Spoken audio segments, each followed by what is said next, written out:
Hello students, let's read the question. A length scale L depends on the permittivity epsilon of a dielectric material, Boltzmann constant Kb, the absolute temperature T, the number per unit volume N of a certain charged particles, and the charge Q carried by each of the particles. Which of the following expression for L is dimensionally correct? Okay. So हमें यहाँ पे length का एक formula दे रखा है. ये L का represent कर रहा है लेंथ, जो किस पे डिपेंड कर रहा है? एप्सिलॉन, जो कि परमिटिविटी डिफाइन कर रहा है, बोल्ट्जमैन कांस्टेंट केबी, क्यू है हमारा चार्ज, टी है हमारा टेम्परेचर और एन क्या है? Number of particles per unit volume. ठीक है, अब हम बता रहे कि इनमें से कौन सा जो फॉर्मूला है वो डायमेंशनली करेक्ट है. अब डायमेंशनली करेक्ट होने के लिए जो हमारे लेफ्ट हैंड साइड में टर्म है जो कि लेंथ है, अब राइट हैंड साइड वाली टर्म उसके भी डायमेंशन क्या होंगे? लेंथ के इक्वल होंगे, तभी ये फॉर्मूला डायमेंशनली करेक्ट होगा. मतलब हमें चेक करना है कि इन चारों में से जो राइट हैंड टर्म है ना, ये जो टर्म है ये वाली ये वाली ये वाली, ये क्या है? लेंथ के डायमेंशन होने चाहिए इसके, क्योंकि एल के डायमेंशन क्या होते हैं? लेंथ के इक्वल. ठीक है, लेंथ एल क्या रिप्रेजेंट करे? लेंथ, तो इसके डायमेंशन क्या होंगे? इसके ऊपर इसके इक्वल. तो हर जो चारों टर्म है इनके डायमेंशन भी क्या होने चाहिए? इसके इक्वल होने चाहिए.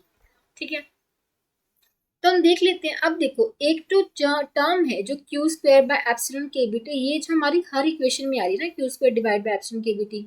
तो एक तरह से हम पहले इसके डायमेंशन निकाल लेते हैं, थोड़ा हमारे लिए इजी हो जाएगा. Q square by epsilon naught K B T, Q square by epsilon K B T. ठीक है, अब देखो क्यू क्या है? चार्ज, एप्सिलॉन क्या? परमिटिविटी, के बी क्या? Boltzmann constant, T is the temperature. Okay, so इसके डायमेंशन निकालने के लिए हमें क्या करना है? पहले देखो, हमने क्यू स्क्वायर बाय एप्सिलॉन के डायमेंशन निकालते हैं. क्यू स्क्वायर बाय एप्सिलॉन के ये कैसे निकलेंगे? हमने कूलम्ब्स लॉ पढ़ा होगा. अगर नहीं भी पढ़ा है तो कूलम्ब्स लॉ क्या बताता है? दो चार्जेस के बीच में, अगर दो चार्जेस हमारे पास, ठीक है, उनके बीच में सेपरेशन क्यू है, तो जो फोर्स होता है उनके बीच में क्या होता है? और किसी मीडियम में मान लो, तो जो फोर्स होता है वो क्या होता है? 1/4 Q square by R square. ठीक है, ये एप्सिलॉन क्या होगी? परमिटिविटी ऑफ दैट मीडियम बोल सकते हैं आप. ठीक है, तो यहाँ से जो क्यू स्क्वायर बाय एप्सिलॉन है इसको रीअरेंज करके हम कैसे लिख सकते हैं? 4πf आर स्क्वायर, ऐसे लिख सकते हैं.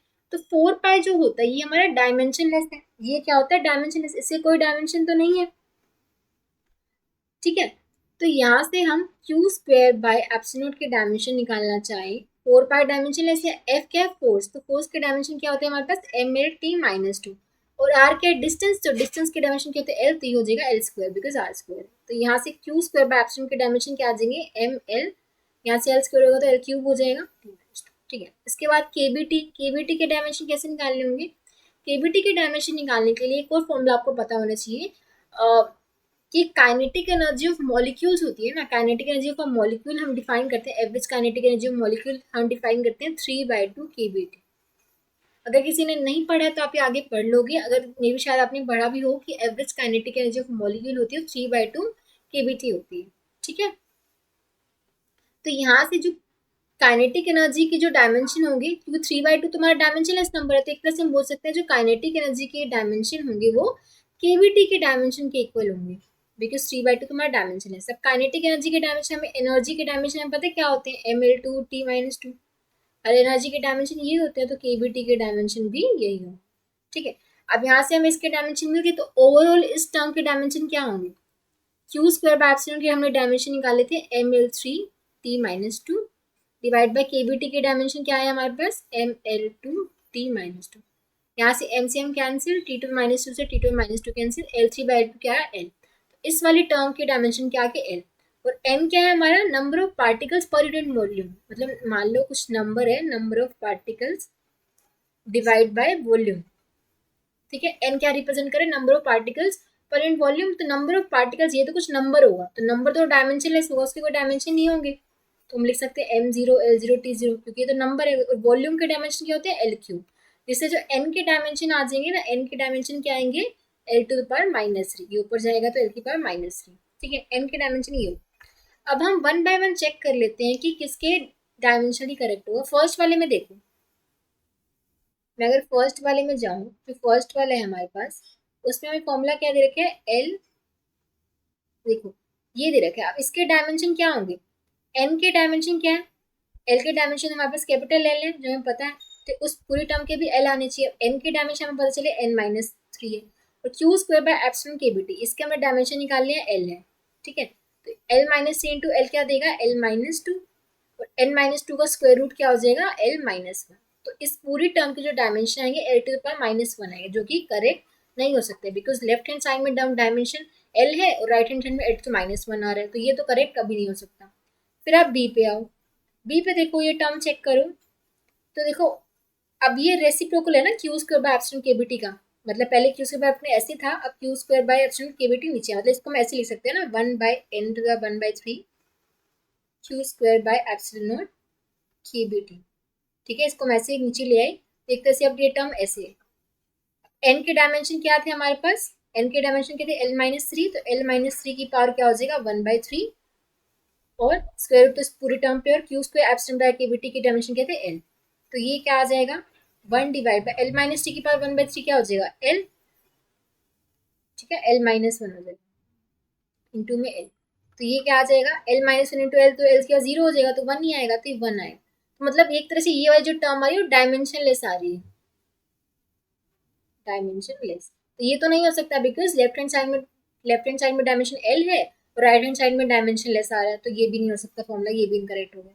अब सी पे देखो, सी पे जाएंगे हम, तो सी में हमारी क्या टर्म है, Q square by epsilon KBT, ये वाली तो टर्म है Q square by epsilon KBT, ये जो टर्म है इसको मैं ऐसे लिख लेती हूँ, Q square by epsilon KBT, और नीचे एन की पावर क्या है, टू बाई थ्री, ये है ना।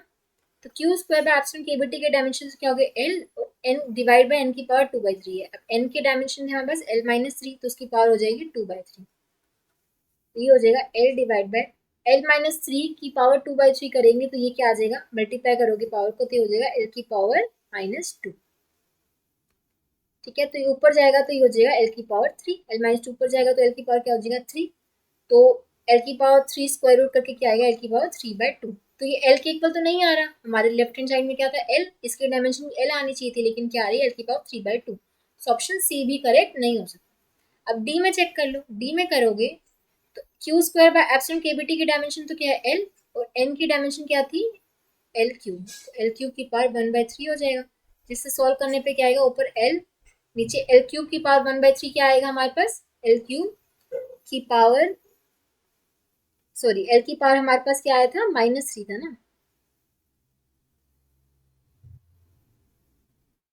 ठीक है। एल की पावर क्या है हमारे पास, माइनस थ्री, तो माइनस थ्री की पावर वन बाई थ्री क्या हो जाएगा, एल माइनस वन, ठीक है। तो ये ऊपर जाके क्या हो जाएगा, एल स्क्वायर, एल, एल ऊपर जाएगा, ये एल माइनस वन, तो एल की स्क्वायर हो जाएगा, एल स्क्वायर का अंडर रूट क्या आएगा, एल। तो इसके जो डायमेंशन है हमारे पास, ये जो फोर्थ वाला है ना, इसके डायमेंशन हमारे एल के इक्वल आ रहे हैं, और राइट लेफ्ट हैंड साइड में भी एल था, ठीक है, इसके डायमेंशन एल आगे देखो, Q square by epsilon KBT के डायमेंशन एल पुट किए, फिर एन के डायमेंशन एल माइनस थ्री था, और एन की पावर वन बाय थ्री है, तो एल माइनस थ्री की पावर वन बाय थ्री क्या हो जाएगा, एल माइनस वन, फिर एल माइनस वन ऊपर गया तो एल टू हो गया, एल टू का स्क्वायर रूट आ गया एल। डी है जो हमारा डायमेंशनली करेक्ट होगा, दोनों साइड हमारे जो डायमेंशन आ रहे हैं वो लेंथ के डायमेंशन के इक्वल आ रहे हैं, तो हम बोल सकते हैं कि option D would be the best choice. I hope आप सबको समझ आया होगा। Thank you so much.